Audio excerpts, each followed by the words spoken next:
भारत मंडपम में बीजेपी अधिवेशन का समापन। पीएम मोदी बोले, थर्ड टर्म में भारत बनेगा दुनिया की तीसरी सबसे बड़ी अर्थव्यवस्था। बीजेपी अधिवेशन में कांग्रेस पर बरसे पीएम मोदी। कांग्रेस को बताया भ्रष्टाचार और तुष्टीकरण की जननी। बोले, दुनिया जानती है, आएगा तो मोदी। पीएम मोदी का बीजेपी कार्यकर्ताओं को टास्क। बोले, अगले 100 दिनों में सभी वोटर्स तक कार्यकर्ता पहुंचे। बीजेपी अधिवेशन में पेश हुए राम मंदिर प्रस्ताव पर जेपी नड्डा बोले, हमने राम मंदिर का संकल्प किया पूरा। पूरे देश ने 22 जनवरी को मनाया रामोत्सव। अधिवेशन के दूसरे दिन अमित शाह ने राजनीतिक प्रस्ताव किया पेश। एक बार फिर मोदी सरकार का दिया नारा। अमित शाह का विपक्ष पर प्रहार। कहा, कांग्रेस ने सिर्फ वोट बैंक की राजनीति की। इंडी गठबंधन को बताया 7 परिवार का गठजोड़। अमित शाह के परिवारवाद वाले बयान पर कांग्रेस का पलटवार। सुरेंद्र राजपूत ने कहा, अमित शाह कभी अपने बेटे की तरफ भी देखते हैं क्या?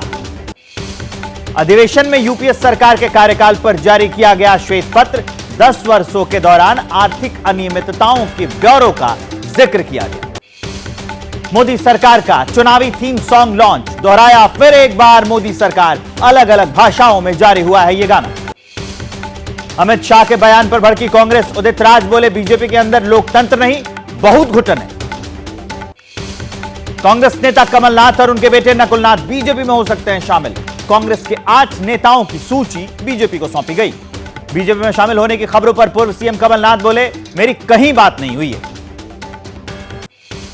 दिग्विजय सिंह का बड़ा बयान। बोले, ईडी, आईटी और सीबीआई के दबाव में है कमलनाथ। उन्हें नहीं लगता है पार्टी छोड़ेंगे कमलनाथ।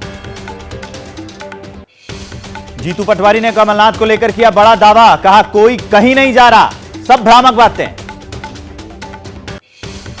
बीजेपी नेता तेजिंदर बग्गा ने कमलनाथ के बीजेपी में शामिल होने की अटकलों को खारिज कर दिया। लिखा, कमलनाथ के लिए बीजेपी के दरवाजे ना खुले थे ना खुले। संजय राउत ने कमलनाथ को बताया कायर और डरपोक। कहा, बेटे के राजनीतिक भविष्य को लेकर पाला बदल रहे हैं कमलनाथ। कल यूपी के संभल में कल की धाम मंदिर का पीएम मोदी करेंगे शिलान्यास। रैली को भी पीएम करेंगे संबोधित। 20 फरवरी जम्मू जाएंगे पीएम मोदी। मौलाना आजाद स्टेडियम में रैली करेंगे पीएम। कई बड़े प्रोजेक्ट्स का उद्घाटन और शिलान्यास भी करेंगे।